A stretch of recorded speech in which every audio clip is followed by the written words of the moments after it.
Hello and welcome to the Avrum Rosensweig Show. Welcome to one of the internet's best podcasts, where we dive deep into the lives of the extraordinary and fascinating people who leave an indelible mark on our world. Join us as we explore their captivating stories, remarkable achievements, and unique perspectives that shape history and inspire generations. Get ready to embark on a journey through the lives of inspiring people unlike any other.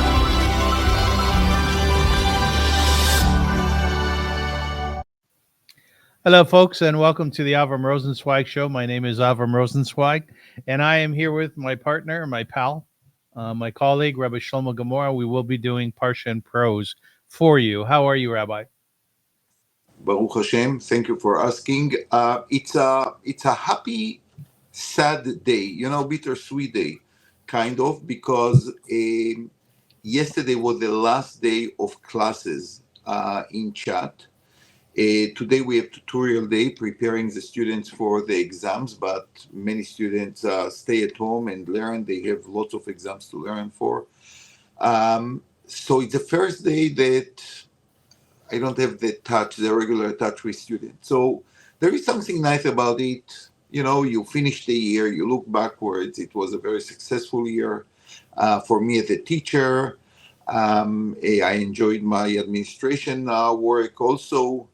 The school certainly moved forward in a beautiful way, but also missing the students. Believe it or not, it's a little bit sad. It's a little bit sad, and I will see them only in 2.5 months. That's a lot of time.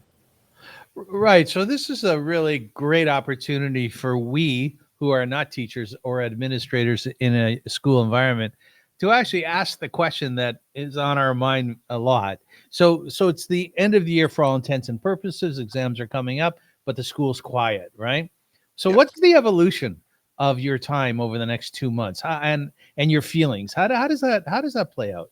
Well, in my particular job, I'm going to write a new curriculum, very exciting one,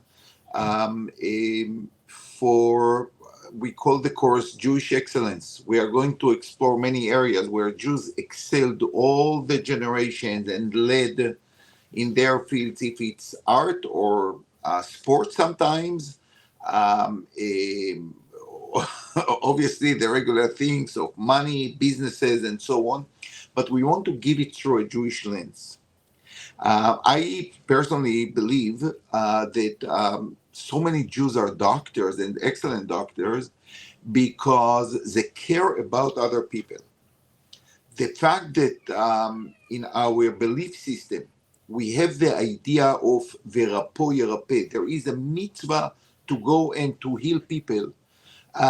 So even doctors who are not keeping the 613 mitzvot, I think there is a rich tradition that inspired the doctors, not only of today, but 50 years down the road. It comes from a very Jewish value, and I want our students to know it. I want them to know the struggles that every excellent person is going to have in his life. So we have one chapter talking about Sandy Koufax giving up his Yom Kippur finals in order to be in shul, and he felt that as a Jew he cannot be with his team, although it was very important. And this is a beautiful struggle of a person who was not like what we call Orthodox Jew, but care about who he is, about his identity. And to many of our students, I think it will resonate. And so I'm working very hard about it. This is how I am going to spend my time. But remember, we have like Be'ezrat Hashem next year, something between 14 to 1,500 students. We have to prepare many things for them. Do you ever get bored? Never. Never. Never. And if I get, I guess that I find very quickly something else to do. Rabbi, may I suggest to you that within your curriculum and within the people whom you cover, God willing, next year, the greats in the Jewish world, if that's how you approach it, you may want to look at humanitarian work within the Jewish world. There is a fellow, as an example, Dr. Rick Hodess, who lives in Ethiopia. He's a Jew. He's a white Jew. He's from America. And he's lived there for many, many, many years. And he does magnificent things for the orphans in the street of Addis Ababa, as an example. He's written a book. I've been in touch with him. I've done some work with him over the years. And in Israel itself, the heroes, the courageous individuals who have gone to other lands to rescue Jews over time, there are many of them. You may want to cover that a little bit too. You know what? You sent me his name. There was a movie about him maybe 10 years ago or something. He also won the CNN Hero of the Year award or something like that. So I think I saw a very moving a movie about his life, and he supplied many. He apparently arranged medications that sometimes expire here, and send them to Africa. Really like helping thousands of remote communities. So you give me his name because, for our FST, the final assignment that we give to the students, we actually want them to choose a Jewish hero who is still alive, and to talk about exactly that, like what in the Jewish life inspired him to do certain mission, how he view his relationship with religion and with his roots. Yes. So I'll be more than happy to offer his name to students who want to do some research about it. It's wonderful. It's very cool because he's a religious Jew. He's from, Oh. and he walks around Addis and the places that he visits, taking care of orphans and so on with his kippah on. There's another individual whom I worked very closely with through Behalotcha. His name is Dr. Michael Silverman, and he's a doctor in London, Ontario right now. He oversees infectious diseases for the hospitals in the Durham region. He is world class.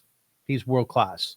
That's fantastic. And remember that the IDF, when there is an earthquake in Turkey or a problem in Greece, they are the first one to go and to have a whole a field hospital. So I certainly do believe that this is something that worth exploring. And, it turns the text that we read about to real life. Yes. And that's what is so important to students, because a real teaching is about bringing some real heroes that inspires the students. It's hard to teach just text if you don't see an example, a role model, a real person who exemplify the text. He shows us exactly how, from her or his perspective, you can take the text and to make it a way of life. This is a very different kind of education, and I really want to bring it to my students. So thank you for helping me with this mission. Absolutely, I'm grabbing it with two hands immediately. And another area that you might want to look at is Jewish community workers, because they don't get enough of focus, I don't think.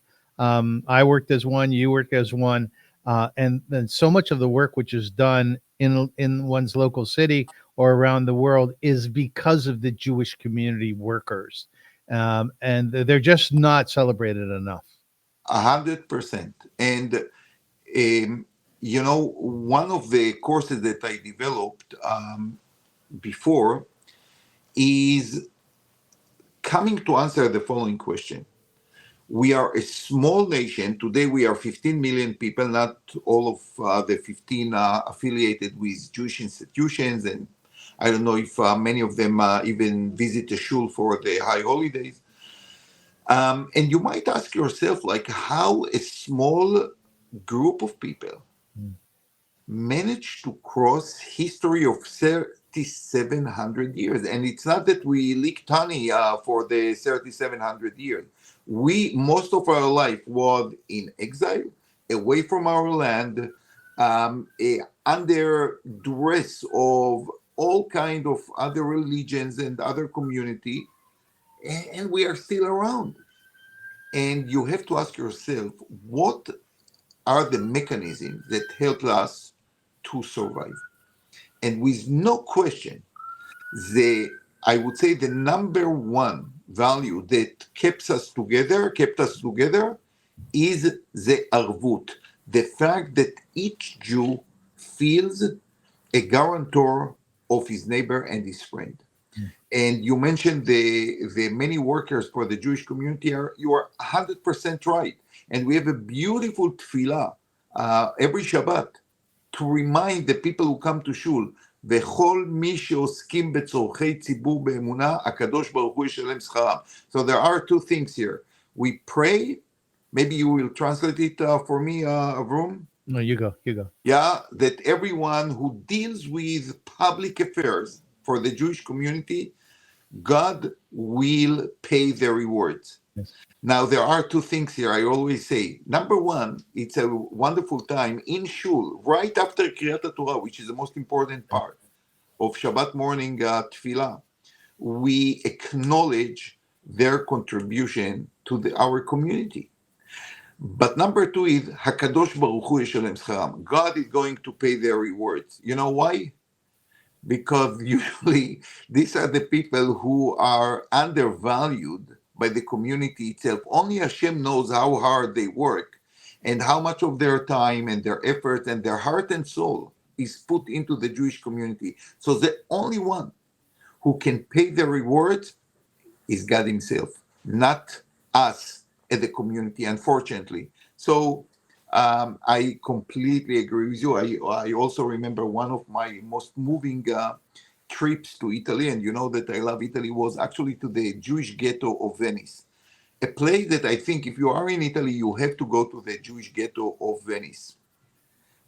Very poor place. You can see it right away. This was the only apartment buildings in Europe, because Europe was big enough so people could build, like nice houses everywhere. In the ghetto of Venice, you have apartments that were built on 8 floors because they did not have enough space to accommodate families and big families. And you can see, I'm talking about buildings of 400 years and 500 years of room, not something that was built yesterday. And nevertheless, you go to the Jewish ghetto, what do you find there? 4 beautiful shuls, that's obvious. But you find a Jewish hospital that was built about 500 years ago. Can you imagine? Like the poorest people in Venice who could not work until the I can't remember the big San Marco church, until they heard the bells coming at 8 a.m. They could not leave the ghetto. They had to be back in the ghetto in 5 p.m. But the first thing they think about is building a hospital, something that in no other community had. Not in the Christian community, not the wealth people that lived in Venice. The poor Jewish people of the Venice ghetto, they had a hospital to make sure that everyone, if he needs, get the medical treatment. And to me, it's so inspiring, so inspiring. And that is why, Rabbi, when people ask me if they should give to the United Jewish Appeal, I say yes, because the UJA has always and continues to give out to the fundamental priorities within the Jewish world, including health, including taking care of the widows and orphans, right? Including shuls and yeshivot, and all of that stuff, which is whenever a Jewish community starts up, it starts up with a mikvah. It starts up with kashrut. It starts up with, like you're saying, a hospital or some form of medical care. There are priorities that they concentrate on. And the federation, of which I worked for 7 years, much of their funds go towards those priorities. Yeah. That's a beautiful thing. And, if you give me one more minute, I can tell you about our own experiences. My wife, Ofra, about 2 years ago, she had the knee surgery. And, it's very limiting you. But I want every Jew in Toronto to be proud that we have something that is called Bikur Cholim. This is like a wonderful organization run by volunteers that provide medical equipment for people who need it. And like the moment she came back home from the surgery, like we had everything. Uh, they called us a few times to help us, and maybe this is better, maybe this is better, maybe this equipment will serve you better. They really want to help you, and they would love to help every person in need. And they don't ask for money. If you want to donate, obviously you can, but it all runs from the heart of people. And wait a second here. When my daughter, Emuna, gave birth in Sunnybrook a few years ago, we wanted to be there. Our house is like hour and a half walk from Sunnybrook. And we learned that actually there is an apartment for people who come for Shabbat. They want to be with their loved ones on Shabbat, but they cannot make it. People from our community donated a house with full services. You have everything there for people who come to visit their family members.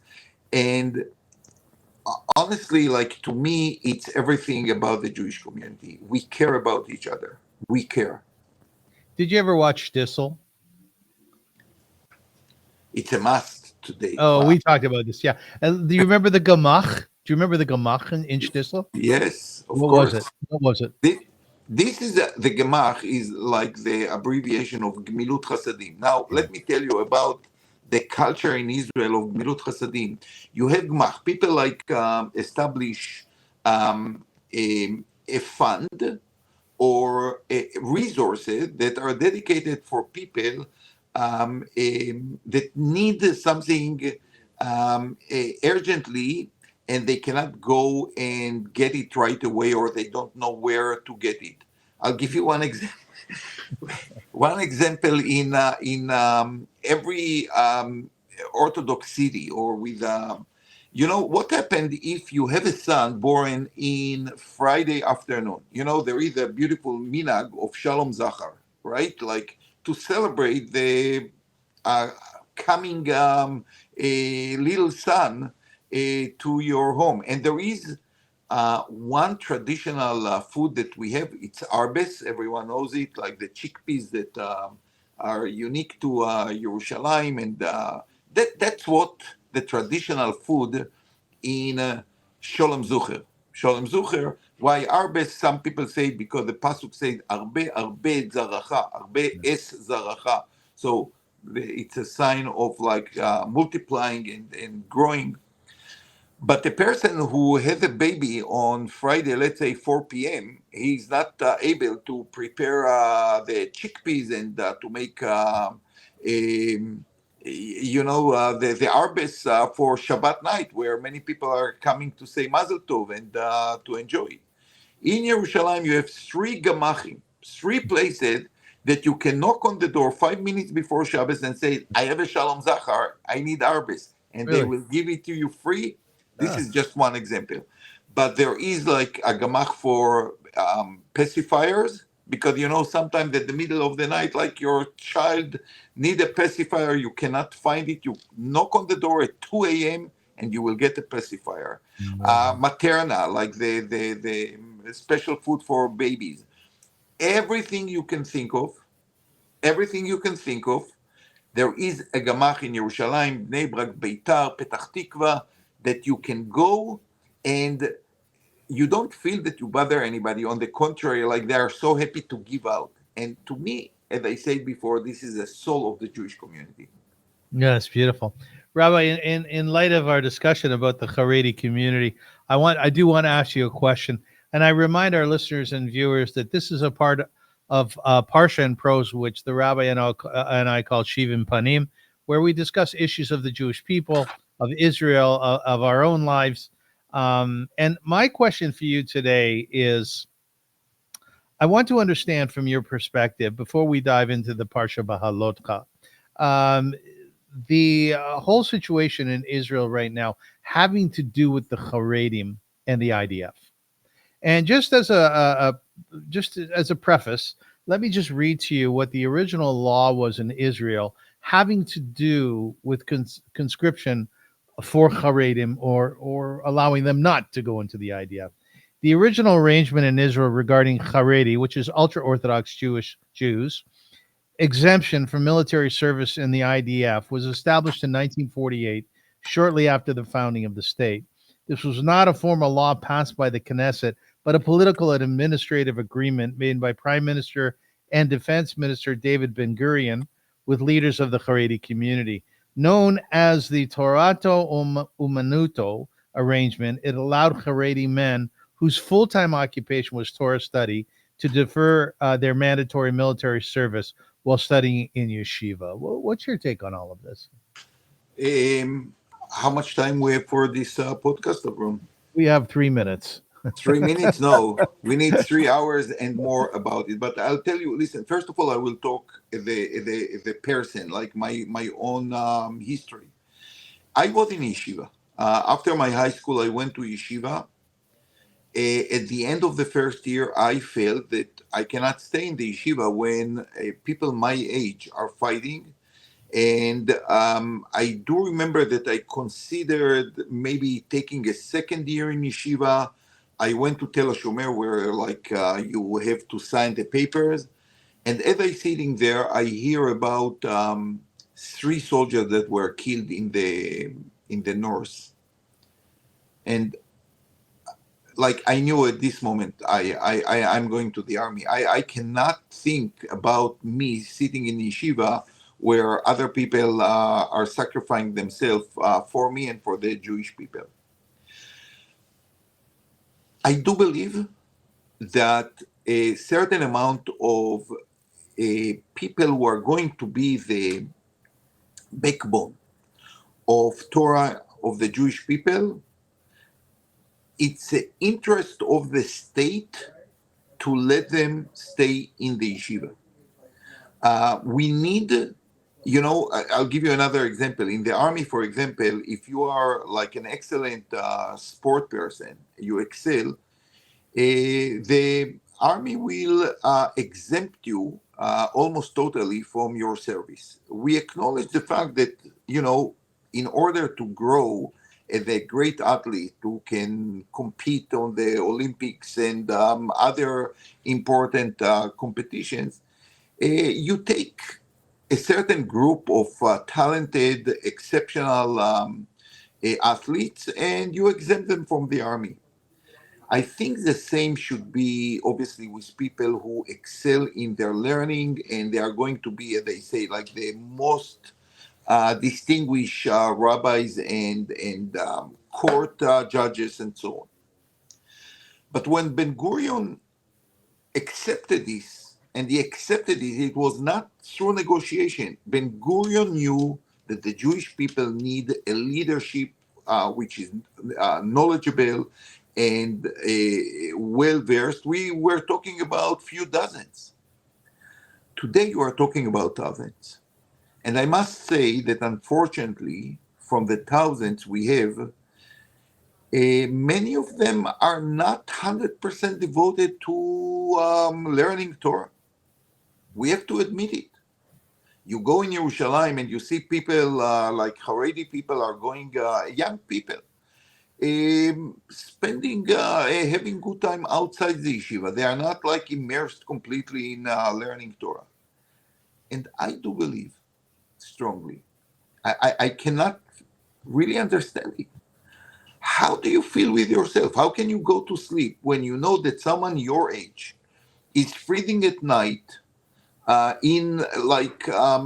the border, sacrificing his best 3 years of his life, not going to university, not doing important things, when he served and endanger his life, willing to sacrifice his life so people in Israel can continue to live their life, and you in the same age, Hakuna Matata, like, okay, I will learn in the yeshiva a few hours, I will go to here and there, I will walk on the streets. How can you do it? And to me, forget for a second about the army issue, which is very concerning. where is this Jewish value that we just talked about? That I feel your pain, you feel my pain. Again, I hope that I'm mistaken, but I watch sometimes what is happening in social media. I don't have a TV, but I read the social media and some of the statement, and I'm a person of Torah, and I cannot believe of people who give their life to learn Torah can be so detached from their brothers and sisters. I simply don't understand it. I'm sorry that I sound so painful because I am, and you hit a very deep core in my soul. I wake every morning and I cannot understand how this can happen. I don't. Rabbi, the good news is that post October 7th, over 2,000 Haredi men expressed interest in volunteering for the IDF shortly after that attack, with around 150 beginning the process in October at a Ramat Gan recruitment center. Most were non-Hasidic. They were ultra-Orthodox. They're aged 26 to 39 and assigned non-combat roles like ambulance drivers or cooks after 2 weeks of basic training. By November 2023, about 3,000 had volunteered, with 120 completing basic training, some potentially seeing combat. It's the good news.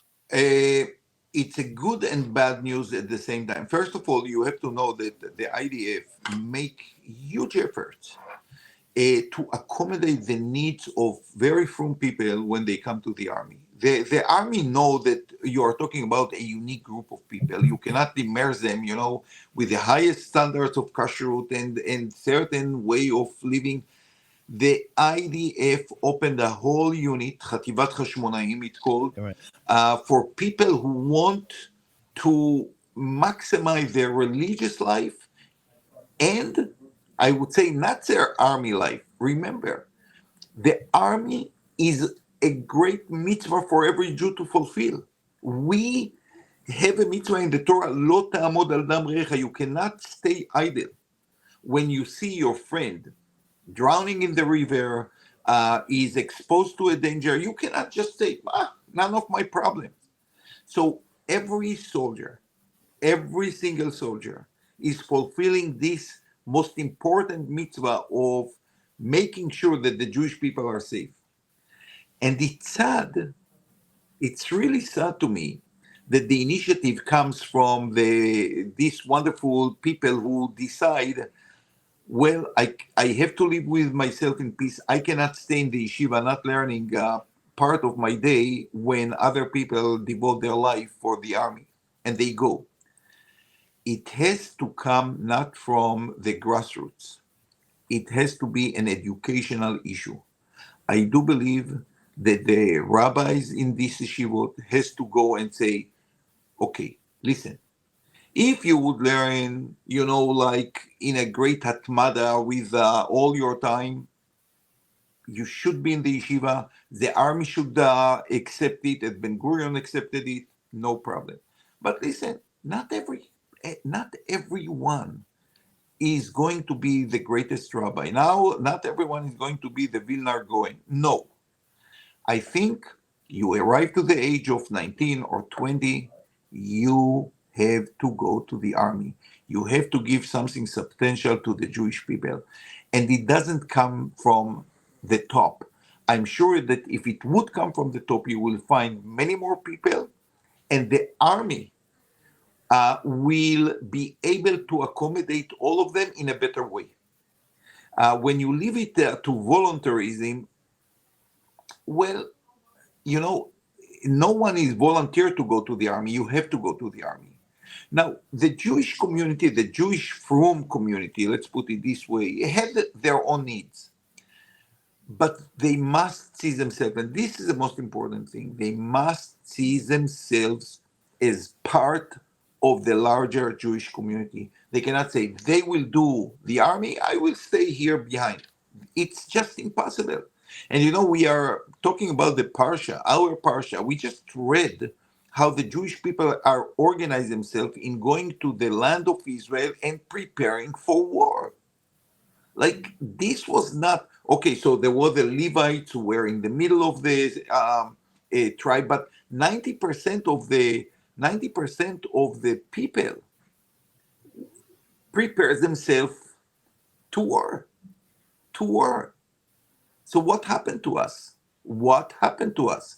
And when the two and a half tribes of Reuven and Gad say to Moshe that they want to stay on the other side of the Jordan, what was the immediate response of Moshe Rabbeinu? Acheichem yilachamu, your brothers are going to fight and you are going to stay behind. And this rhetoric question is still resonate until this very day. How is it possible that some Jews are going to fight and the other one will be on the other side of the river, like not our business? It's impossible. Rabbi, before we get into Behalotcha, the Parsha of the week, just a final question in our Shiv Panim segment of our weekly podcast. But I want you to answer me Dugri. I want you to answer me really straight. What's in your heart? What's in your mind on this one? Me, as a diaspora Jew who never decided to go to Israel to be in the tzava, to be a chayal. I'm here in Canada. I send my son, 19 years old, God bless him, to university. He's having a wonderful life. The age of IDF soldiers when they first started, 18, 19, 20, 21, 20. Do you feel that we're less than we Jews here who are not part of fighting on behalf of Israel on the front line? Certainly not. I'm very proud of many of my students, by the way, who served and still serving in the army. I have many of them. And I think this is beyond being noble. This is like really a high moral standard. At the same time, we have to admit the fact that we have a large Jewish community here in the diaspora, if it's Canada or England or the United States, that for all kinds of reasons they live here. That's the reality of it. I never looked down on any person who did not do the army, although I admire to no end people who decided to do the army. So the answer is, Avrum, I never even thought about it before you raised the question, and I can assure you that I don't see you or any other person around here as less because they did not choose to make Aliyah. At the same time, I must say that I do believe that part of Jewish education is to put it on the map. Namely, we have to know that we have a land, we have a place that we can develop our Jewish identity in a magnificent way. That we cannot do it here. Here we have the shul, we have our community, which are functioning great. And the interesting thing is that rabbis from Israel are coming here to see how you build a community, because in Israel this model is not that strong. But I do believe that, especially to young students, and I always say I'm not telling you to do Aliyah, but I think that it has to be on your radar.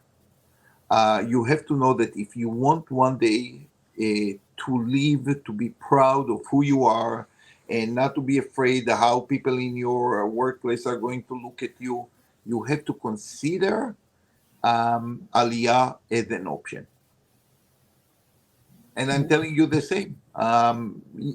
You don't have to do Aliyah, but I think it has to be on the radar of every Jew. We have a homeland to every single Jew, and it does not contradict our love to Canada or to the United States or to the soldiers or to the ideals of the free world. I don't see any contradiction. On the contrary, I would say, if you want to learn about democracy, if you want to learn about the values of the free world, see the most amazing story of the 20th century, which is the establishment of Medinat Israel.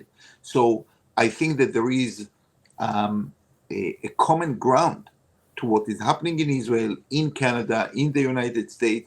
I don't see any contradiction, and therefore I don't see any person who is not doing Aliyah as inferior to a person who live in Israel. So somebody who leaves Israel is called a yored. Is that a painful term?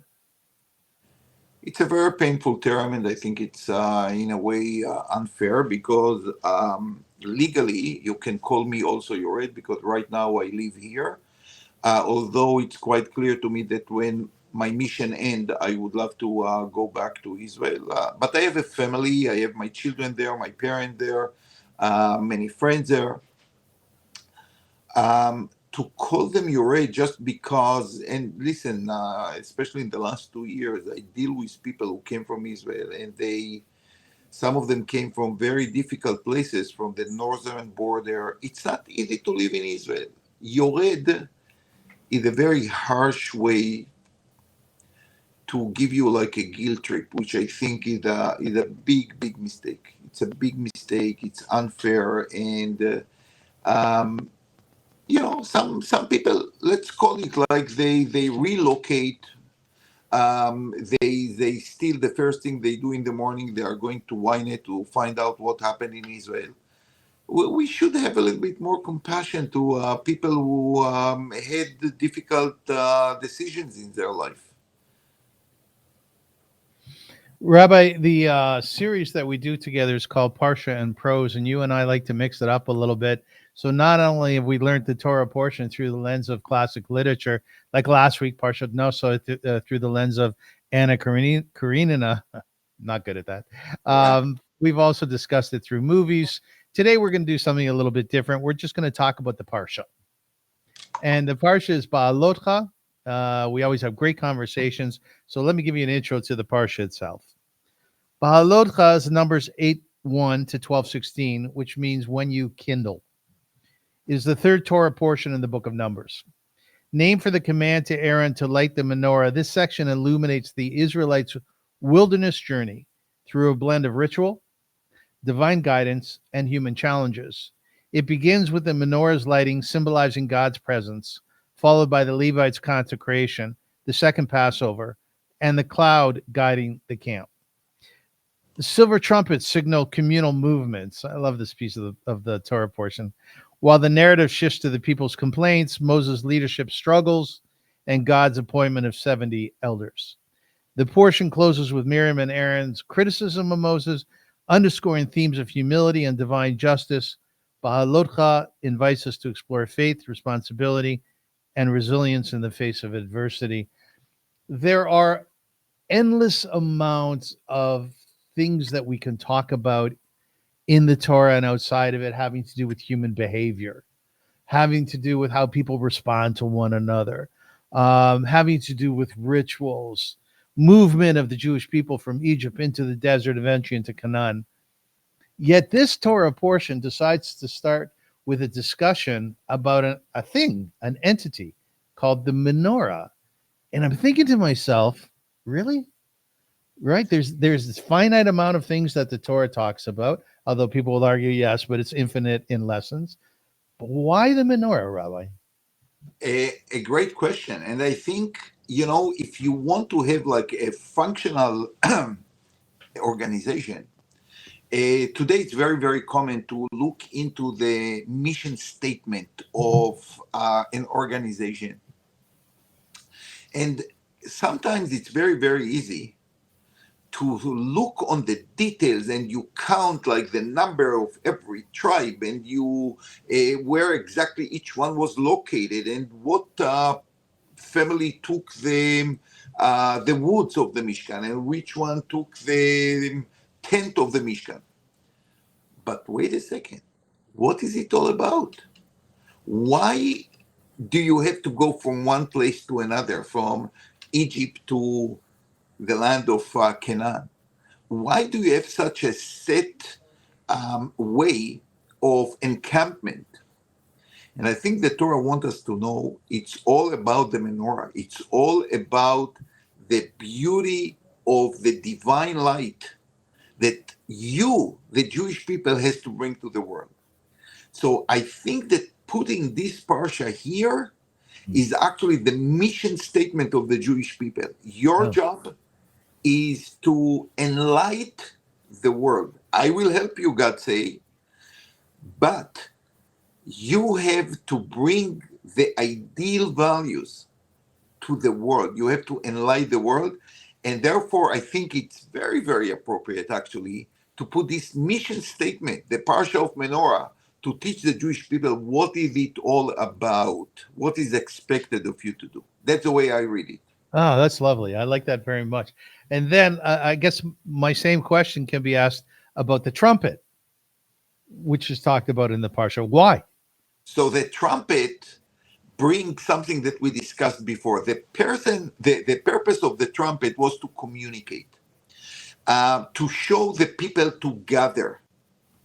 And that's exactly who the Jewish people are. They have the menorah, the mission to enlighten the world.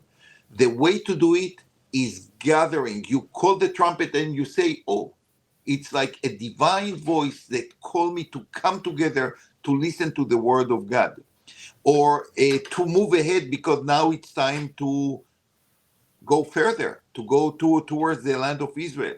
So the trumpet were, and they were beautiful, they were like a piece of silver.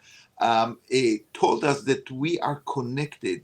It's not like an individual mission to light the world. We are a community doing it. And the trumpet is kind of like a very short yet very powerful message to remind us that we do it as a community. You know, it's very interesting in your life, based on many discussions that you and I have had, hearing sounds play a very big role. As an example, the trumpet here in the Parsha. As an example, the sirens, of which you've heard many of them in Israel go off. As an example, your passion for the shofar. It's very true. Very true. I told you, like the shofar is like next to me, like whenever Rosh Hashanah comes, I'm ready. What is it And it's about all very, those? very true. By the way, you should know that in the temple, they used the two together. They had on one hand the shofar, and they had also the trumpet, from time to time. You see that? You know what is this? Yeah, it's a mouthpiece for It's a clarinet. mouthpiece for.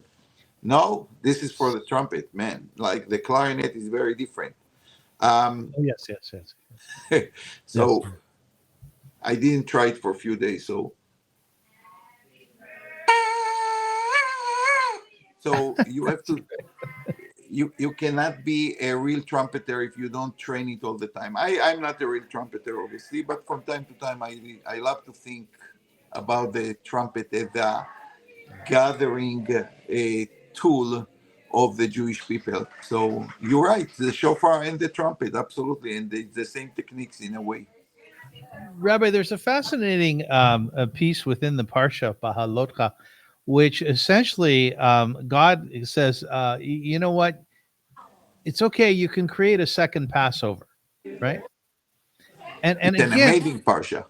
it's really something because you don't find in the Torah where halacha, a law is taken, and then God looks at her, Moshe Rabbeinu comes forward and says, you know, there needs to be a secondary piece to this. Very infrequently, but here you have it in Behalotcha, and I'm curious, what is that? What's that? The essence of that? The second Pesach. This is a second case. Actually, there is another one in our in BAMIDBAR where the daughters of Right. Zelofchad are Yeah. coming to Moshe, and because of them, we Yes. have the laws of Yerusha in certain cases. And I think that the Torah want to show you that it's a lot about your motivation, your drive, and it's like God Himself did not want um, to write everything. He wanted to leave something for driven people that will come and ask and demand something that is not written in the Torah. And to me, it's indeed one of the most beautiful parshiot that show the initiatives coming from us and not like imposed on us from God. You know, many times in a classroom, especially in Talmud, when I teach, a student asks a very strong question. And like 2 years ago, I said, "Oh, you know that your question is in the Tosafot, which is a commentary on the Talmud." And I started to explain it, and they say to me, or maybe it was she, like, you knew the question, you know the answer, and you did not bring it to the class. Why? And I say, because my lesson is the best when not me teaching you, but when you ask the question and you want to know something, then I know that you are going to understand my answer and to engage into the lesson much more than I will just tell you, he said like this, he said like this, they disagree, this is a reason for the disagreement. When it comes from you, it's a completely different level. So Pesach Sheni is a wonderful example of people who missed something, and they could say, like we say many times, okay, I missed it next year. No, they really wanted the influence of the mitzvah. And I think, again, this also a beauty in the Torah, because many of us see the doing things as a burden. But the Torah here bring a very different approach. These people see it as an opportunity, and if they miss it, they want a second time to fulfill this opportunity. You know, Rabbi, as a journalist, as a podcaster, as a broadcaster, I think the greatest trophy that I can put on my mantle is when a guest says to me, "That's a really good question you asked," or even more so, "I've never been asked that question before." But today, at your age, at your stage of learning Torah, you should be well till 120. When you're mechavin on a Tosfos or Rambam or Rashbam or whatever, to this day, you still feel great, no? Oh, that's the best. First of all, it means that I can still think. In my age, it's not obvious anymore and not for granted. Uh, Number two, like there is nothing that connect you to learning Torah than a good question and a good answer. Yeah.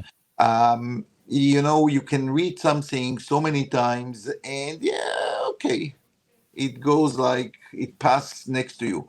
When you have a question, when you hear a good answer or a bad one that you don't agree with, that makes you, that you became an owner of what you learn. And that's why I love Talmud, because you get so many opportunities to feel ownership because it's your question. And sometimes I remember like questions years later.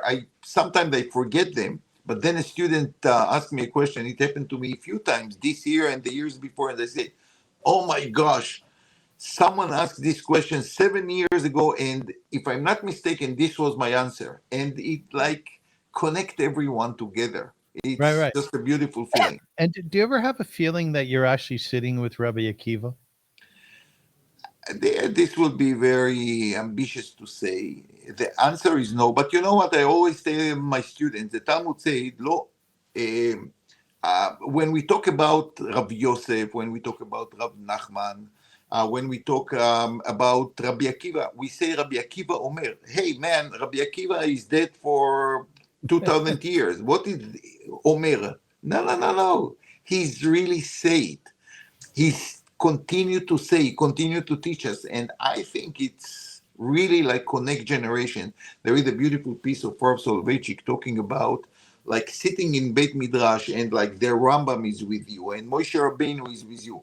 So I wouldn't say that I can turn around and say, oh, Moshe Rabbeinu, David HaMelech, Rambam, Reb Chaim Brisker. No, I have to admit this. But I feel kind of connection. I would say that.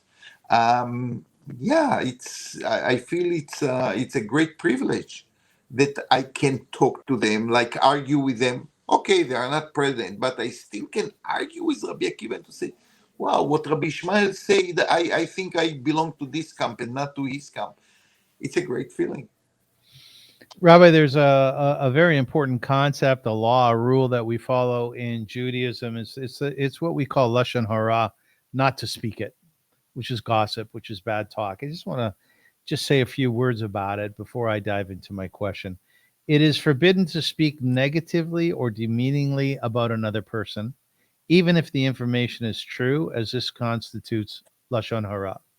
Sefer Chafetz Chaim, Part 1 and Principle 1.1 says that it's forbidden to speak demeaningly of one's friend, even if it be an absolute truth. And this is termed everywhere by Chazal as Lashon Hora once again. The explanation is this foundational rule underscores that truth is not a defense, but harmful speech, as it violates Torah principles of preserving dignity. Behalotcha, part of its narrative, is where Miriam and Aaron, Moshe's siblings, they talk about him and his marital status. It's construed as they speaking Lashon Hora against their brother. Miriam, she is punished for it. She gets saras. People define that as leprosy, but we know it's not. It's a spiritual thing. And Aaron is rebuked, but he had a job to do, so he is not punished in the same way as Miriam. It seems almost trite that the Torah would come along and include this in the narrative Behalotcha. They're siblings. They're brothers and sisters. We speak together with our brothers and sisters, and sometimes I'll go to my other sister and go, our sister did this and this and this. It wasn't, it's hard to understand. That's what siblings are all about. What is this portion of the portion telling us? Okay, first of all, we have to see the context. I think it's very, very important to understand. The name of the parsha is Behalotcha, which means to raise. But in a very ironic way, our parsha is talking about like downhill skiing, the Jewish people are going from one disaster to another, and all because bad decisions they made. And the issue of challenging leadership is the main theme of BAMIDBAR. You have here people in a very difficult situation. They don't have a home. They don't know what is going to happen the next day. They don't have food. And here is a leader who say, I'm deliver the mission of God. I'm going to lead you to the promised land where things just get ugly.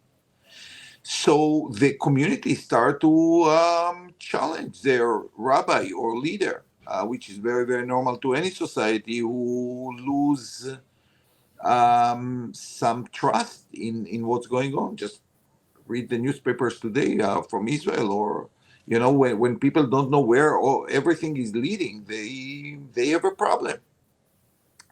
And I think our parsha about Aon and Miriam want to say that the troubles of challenging the leadership arrived to the inner circle of Moshe Rabbeinu. His loyal brother and sister, they also had a problem with his leadership. So the Torah want to tell us how difficult was the job of Moshe as the leader. It was not just dealing with unhappy customers. It was a real crisis that came to the family. What we learned from our parsha, that there was a misjudgment of Moshe by his brother and sister. They meant really, really well.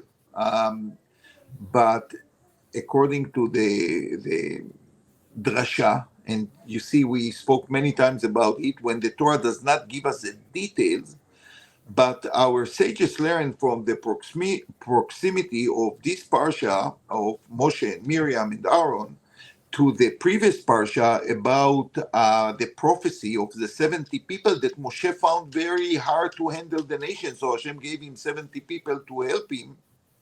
And the Torah put the two parshiyot together and they tell a horrible story. They say that when the wife of Moshe saw the new prophets, she just said one sentence: I don't envy their wives. She said it. She apparently stood next to her sister-in-law, Miriam, And Miriam said, why do you say that? And she said, let me tell you something quietly. You know that Moshe is not like living with me normal life, like husband and wife. And I understand it because God has to appear to him. He has to keep himself in a state of purity. And Miriam was devastated by hearing that. I don't have the time for a whole shiur, but Miriam representing the importance of the fertility and the growing of the Jewish community. That's what she did already in Egypt. And she found this information very troubling. She called Aaron and she wanted to rebuke Moshe Rabbeinu. And Hashem appeared and he said, you don't understand what's going on here. Because Moshe is so unique that I can appear to him every moment and therefore he must do it. Not that he want to do it, but he must do it. This is according to our sages. And yeah, that's the story behind the story, which I think is very important. If we have time, Avrum, I want to talk about a misconception that you mentioned about Lashon Hara. I think it's very, very important. Yeah, go ahead. And I Yes. hope that many people listen to what I'm going to say. And I would contribute most of it to my son, Nathaniel, who is a professor for sociology and social worker by profession. And he once enlightened me in understanding this story much better. Lashon Hara is good or bad, Avrum? Bad. Why God created it if it's so bad? To challenge us, a test. So I want to change it, and you, as a person who worked in the community, should know it better than anyone else. I think that Lashon Hara is one of the most important things that we have in the social fabric of any functioning society. Because between me and you, there are so many people who are not doing bad stuff because they are afraid that people will talk about them. Would you agree with me? Mhm. Would you agree with me that unfortunately you can find today in the Haredi community that we spoke before? I'm not saying that it's unique to the Haredi community, but what is unique is, and it's not only the Jewish Haredi community, it can happen also in the church, and it happened in the church, that terrible things happen to children, sexual abuse, and because of Lashon Hara, we don't talk. People could go away with almost a murder. What keep and you know what they use? The fact that at the end of the day, someone will say, "Hey, Lashon Hara, don't talk about bad things about another person." Lashon Hara, Hashem created to frighten people from doing awful things, awful things. And this is one of the most powerful tools that society has to make sure that people know if I will do this and this and this, people will talk about me. And we don't want people to talk bad things about us. So why Lashon Hara is such a bad thing? Because the Torah has in its arsenal many other ways to reach this in a different way. For example, instead of talking behind the back of someone else and to cause sometimes damage that is irreparable, how about tapping a person on the back and saying, Moishale, I think that you did something wrong. We have a mitzvah that is called Docheach Tochiach et Amitecha. Don't be this like coward that talking bad things behind the back of someone. Tap him on the back and say, I think you were wrong here. How much better our society will be if people will have the courage and the respect to come to someone and to say, I think it's a mistake. I think you could do it better, or I think this is not right to do. So you don't need the tool of Lashon Hara, but you have a much more powerful tool of education, talking to a person and he knows that you care about him. Because when we get an honest feedback, even though sometimes it's not nice to hear, it's much better than you find out that people talk behind your back. So the whole idea of Lashon Hara, I think, honestly, got completely twisted. because we have to know that if something really bad that endangers someone else or the children of someone else, we have to speak Lashonhara. We have to clean the camp. And Lashonhara might be the best Lashon HaTov that we have. When we talk about Lashonhara as a bad thing, I do believe that it's when we do the wrong thing in trying to fix our community. When we do the wrong approach to face difficult situation. And that's where the Torah comes and says, I want you to behave on a higher standard. You have a problem with this person, tap him, as I said, on the shoulder and say, you did something wrong in my opinion. And sometimes you might learn that no, there was no basis to these rumors and he meant something completely differently. The problem with Moshe Rabbeinu, I believe, was that Miriam maybe had to go and say, my dear brother, I heard this and this, and I want to understand what happened here. And maybe Moshe Rabbeinu will explain it. Once she delivered the news to Aaron, once she spread it out, this was a mistake. Not the fact that she was upset with Moshe for not living with his wife. And I think it's a great lesson to us to remember. The problem with Lashonhara is by using the wrong tools to solve a problem in much more dignified and powerful way. I hope you agree with me. I do. About Lashon Horra, it's a very complex situation and it requires a lot of study.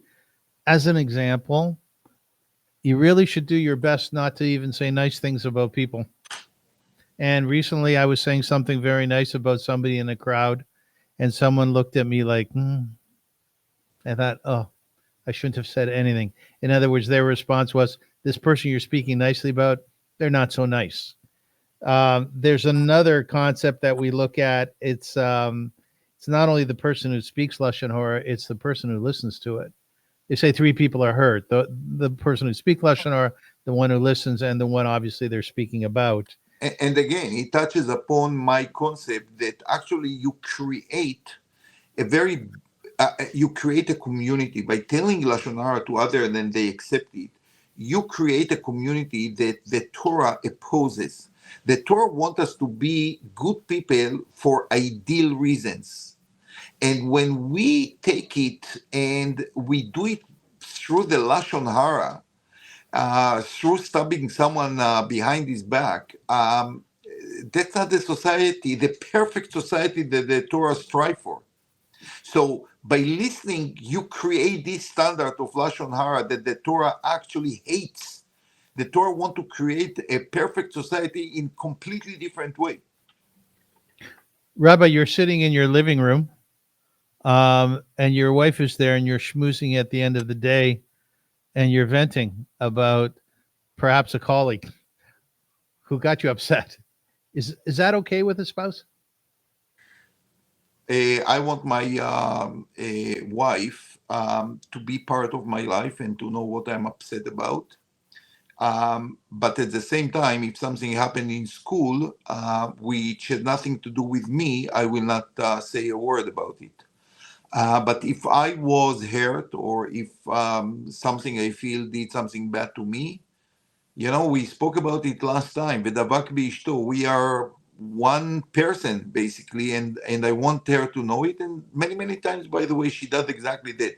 Maybe he didn't mean it. Maybe you misunderstand it. Maybe you read too much into it. So it's always very comforting. And many times it's very comforting, and many times I need a support. And who can give you a better support than your wife? Rabbi, our series is called Parsha Prose, and it's been a good one today, as it has been for a long time, a year now. In conclusion, I do want to ask you about something which is hugely important in the Torah and in this Parsha as well, which is the manna.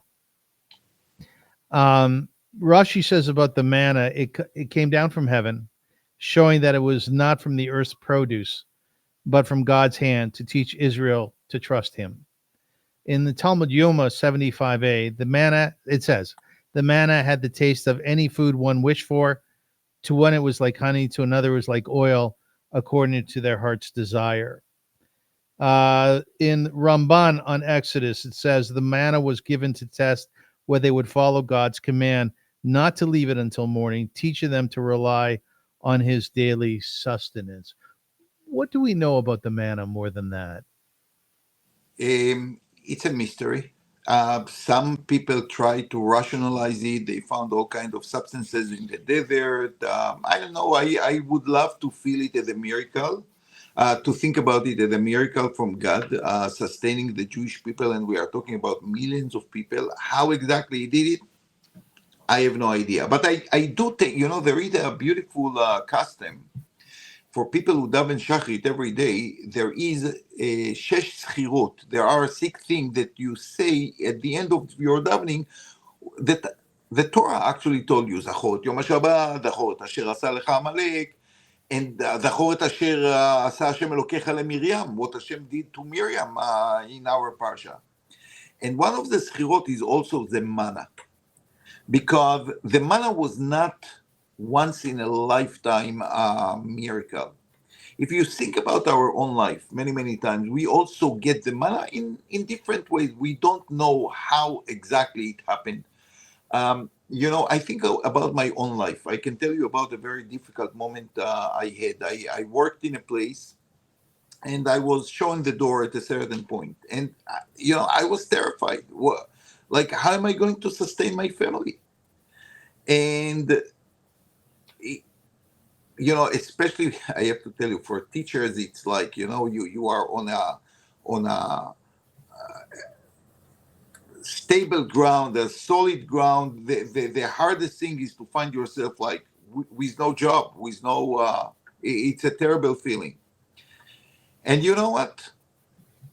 If you read the Parsha of the Man, that's exactly what happened to me. Okay, so one source was closed. Hashem opened me another window. Few years later, I think, wow, this was actually an opportunity, not something that was bad to me.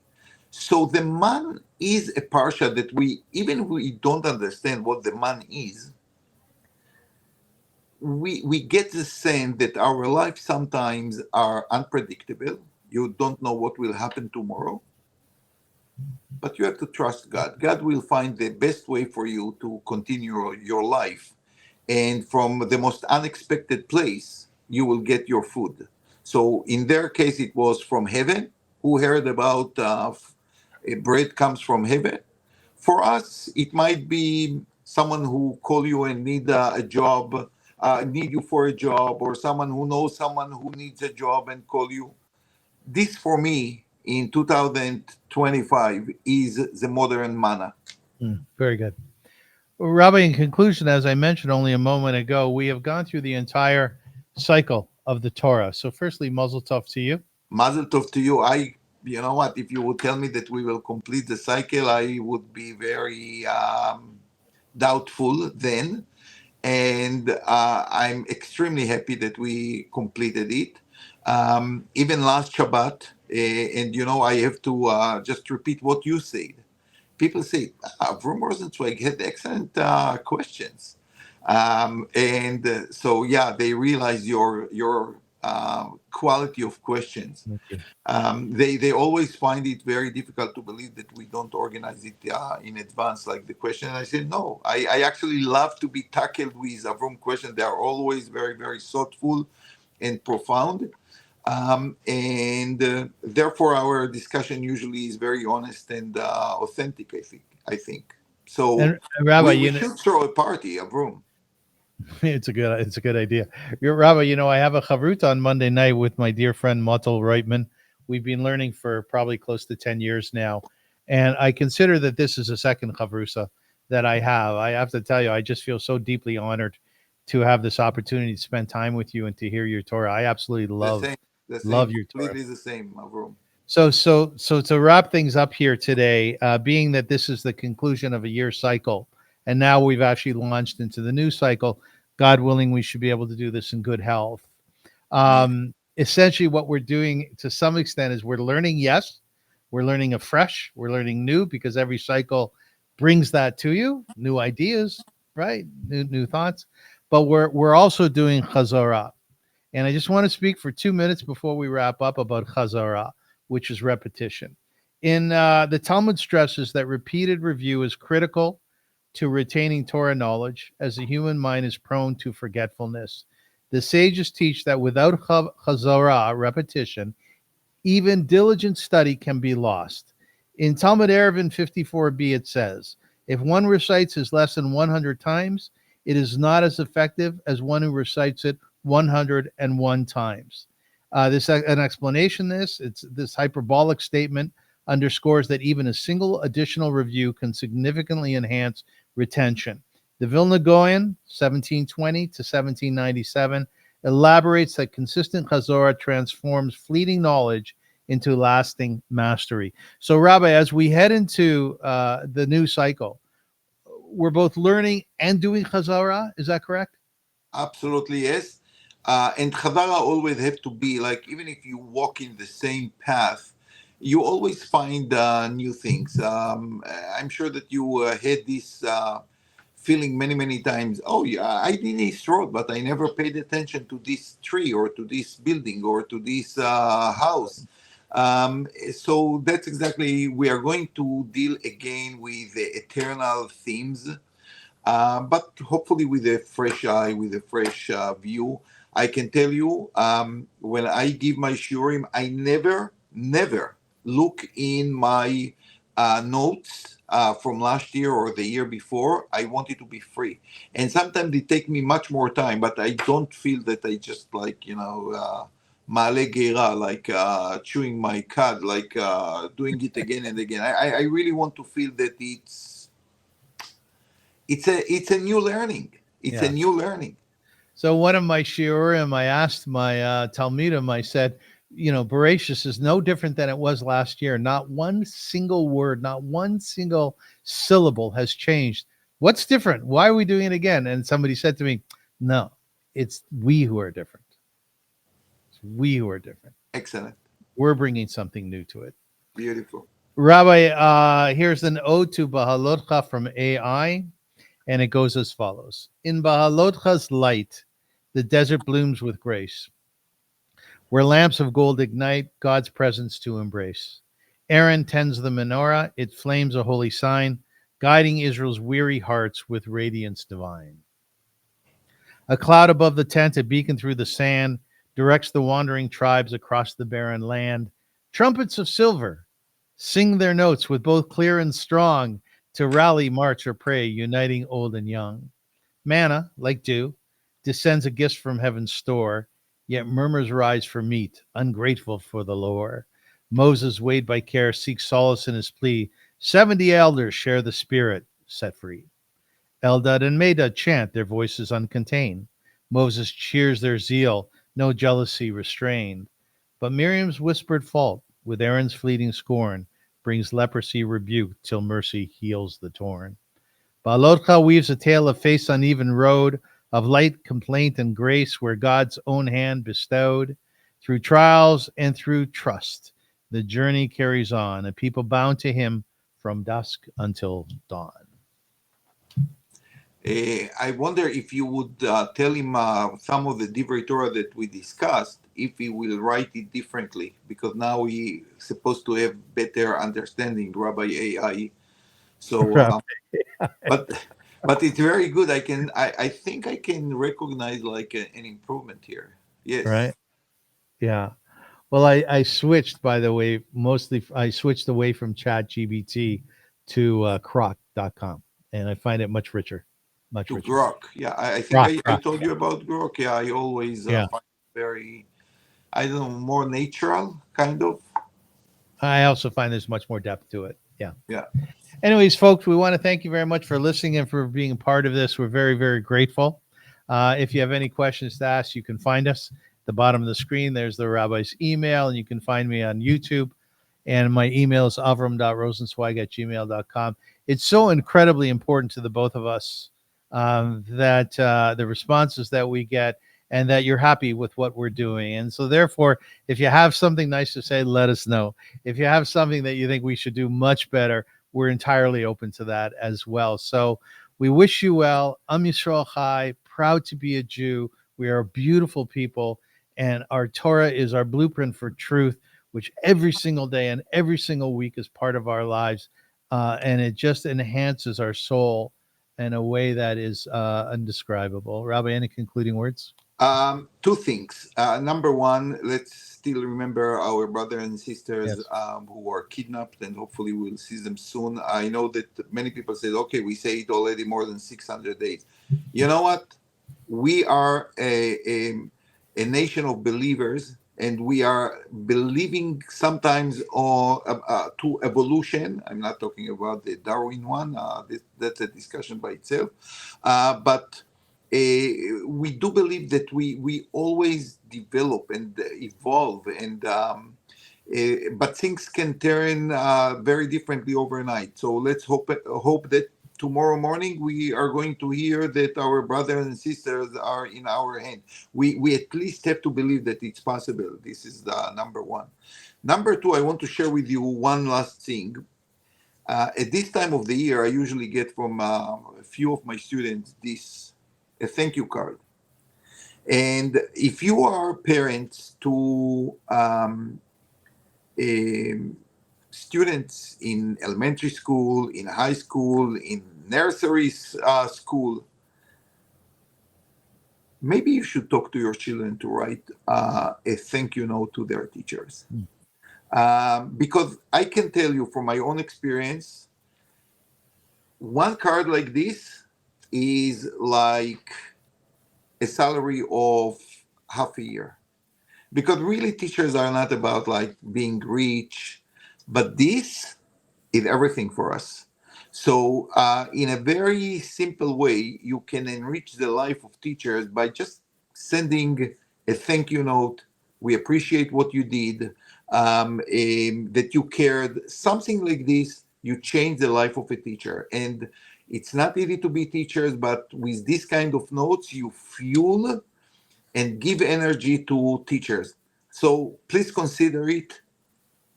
I think that you are going to be rewarded too. Do you ever have a student come up to you and be critical of what you've done or what you do? I guess that after a few years it might happen. But can I tell you another story, or we don't have time? Yeah, no, go. Okay. It's a Okay. Machaya. I hope that some students are critical of me, because many times I look backwards and I'm very critical about things that I did. And let me tell you, I had such a beautiful simcha this week of a former student. I taught him in Associated, then we went to chat and we kept in touch even after high school. And a very intellectual, sharp mind young guy, and I'm sure that he's going to do just great. His name is Zev.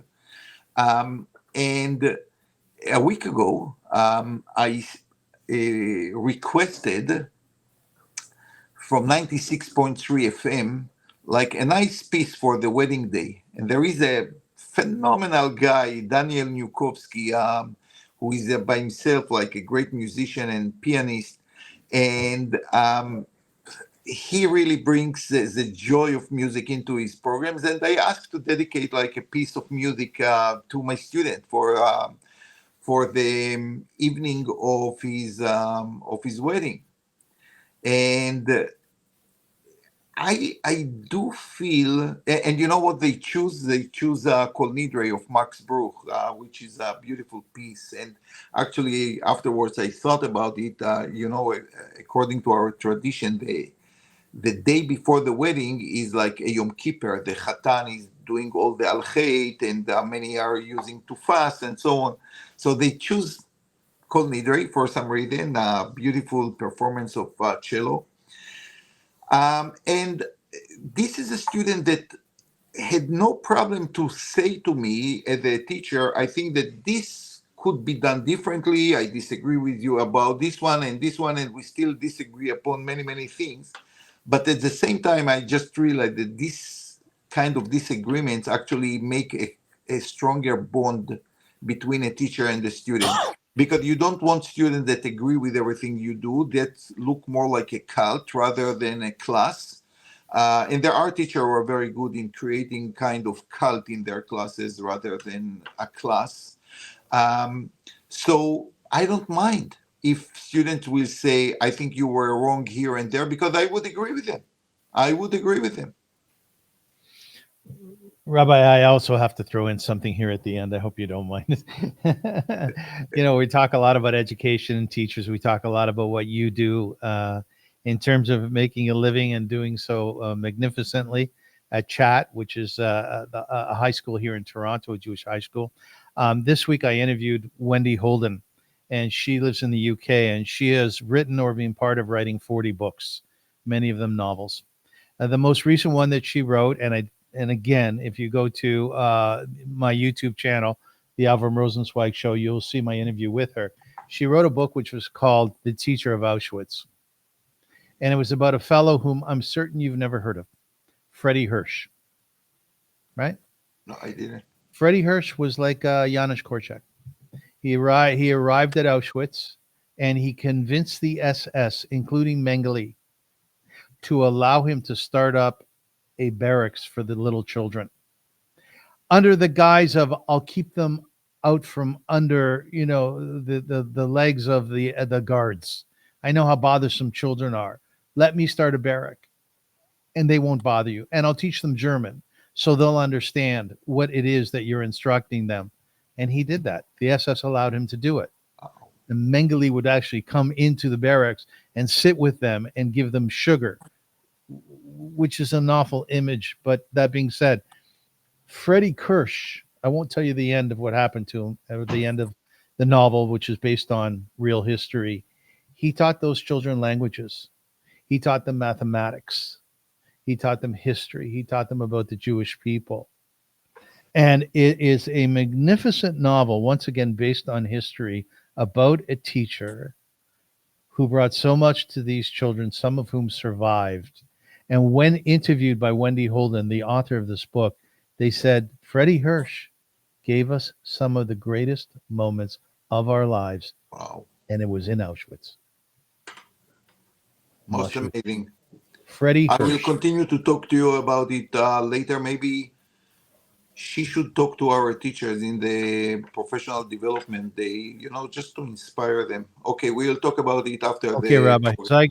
Thank you so much. You did a magnificent job. Quite enjoyed it. We wish everybody a good Shabbat and a wonderful week. Am Yisrael Chai, proud to be a Jew. Thank you.